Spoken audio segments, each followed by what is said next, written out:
ربی اوزینی ان اشکر نعمتک التی انعمت علیہ وعلی والدیہ۔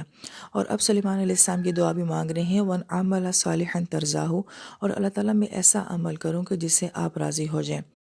اب اس دعا میں سلیمان علیہ السلام جو ہیں وہ یہ کہہ رہے ہیں کہ عمل صالحا ترضاہ، کہ اللہ تعالیٰ میں ایسا عمل کروں کہ جس سے آپ راضی ہو جائیں۔ تو مفسر کرام یہ فرماتے ہیں کہ نبی تو کوئی ایسا کام کرتے نہیں جو کہ غیر صالح ہو، جو نیک نہ ہو، تو آپ کا تو ہر کام ہی نیک ہوتا ہے، تو پھر آپ نے اس کی دعا کیوں مانگی؟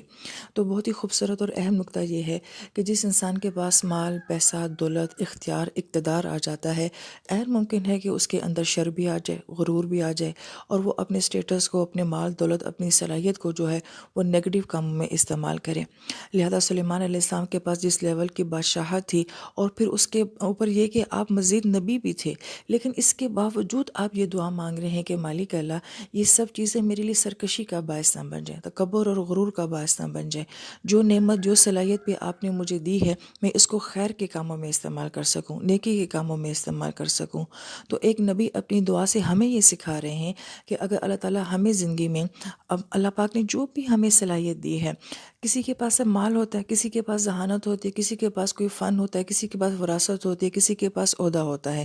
ہر ایک کو اللہ پاک نے جس انداز سے بھی نوازا ہوا ہے، تو گویا کہ ہم یہ دعا کرتے ہیں کہ مالک، میری اس نعمت کو، میری اس صلاحیت کو اللہ تعالیٰ آپ کسی اچھے کام میں لگا دیں، دوسروں کے نفعوں کے لیے، خیر کے کاموں میں لگا دیں۔ یہ بہت ہی خوبصورت اور اہم دعا ہے کہ میری صلاحیتیں جو ہیں وہ اللہ تعالیٰ کی مخلوق کے کام آ جائیں، وہ نیکی کے کام آ جائے۔ ورنہ عموماً یہ بھی ہوتا ہے کہ آپ جس کام میں جتنے زیادہ ماہر ہوتے ہیں، اسی کام سے ہم اتنا ہی گناہ کما رہے ہوتے ہیں، اتنا ہی جو ہے وہ شر کما رہے ہوتے ہیں۔ اگر ہم اپنے ملک کے حالات دیکھتے ہیں تو جس کے پاس اقتدار ہے، پیسہ ہے، مال ہے، عہدہ ہے، وہ ان سب چیزوں کو کس کام میں استعمال کر رہا ہے؟ ظلم، زیادتی اور بے ایمانی کے لیے استعمال کر رہا ہے۔ لہٰذا یہ دعا مانگنا کہ اللہ پاک آپ نے مجھے جو بھی دیا ہے اس سے خیر کے معاملے ہوں، خیر والے عمل ہوں۔ پھر دوسری اہم بات ہے کہ ترضا ہوں،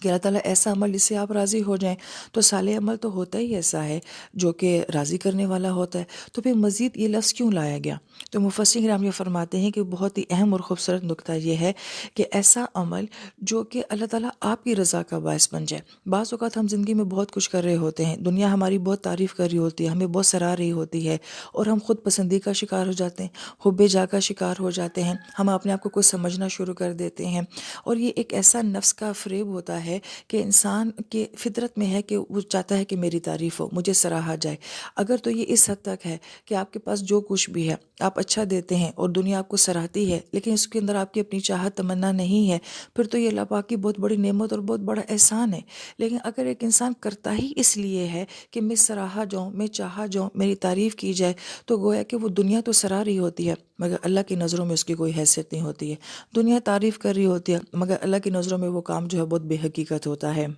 لہٰذا پھر ہم زندگی میں جو کچھ بھی کرتے ہیں وہ لوگوں کی تعریف کے لیے کرتے ہیں، اور جب لوگوں کی طرف سے صلاحیت نہ ملے تو پھر ہم ٹوٹ بھی جاتے ہیں، بکھر بھی جاتے ہیں، ہمارے کام رک بھی جاتے ہیں، ہم نا امید بھی ہو جاتے ہیں۔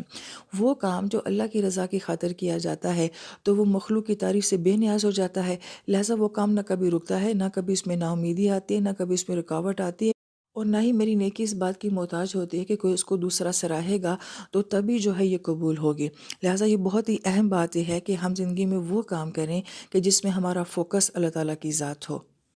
صوفیہ کرام یہ فرماتے ہیں کہ انسان کے اندر سے ساری خامیاں برائیاں نکل جاتی ہیں، مگر سب سے آخر میں جو خامی نکلتی ہے وہ خود پسندی اور حب جا کی خامی ہوتی ہے۔ اور اس کی وجہ کیا ہوتی ہے کہ یہ آتی ہی خامی وہاں پہ ہے جہاں نیکی ہوتی ہے، کہ انسان نیکی کے لبادے میں جو ہے وہ گناہ کر رہا ہوتا ہے۔ میں چاہتی ہوں کہ میری عبادات، میری نماز، میرے بیان، میری دعا، ہمارے حج، ہمارے عمرے جو ہے ان کی بھی تعریف کی جائے، ہماری نیکی کے کاموں کی تعریف کی جائے۔ لہذا یہ شر انسان کی زندگی سے بہت مشکل سے جاتا ہے۔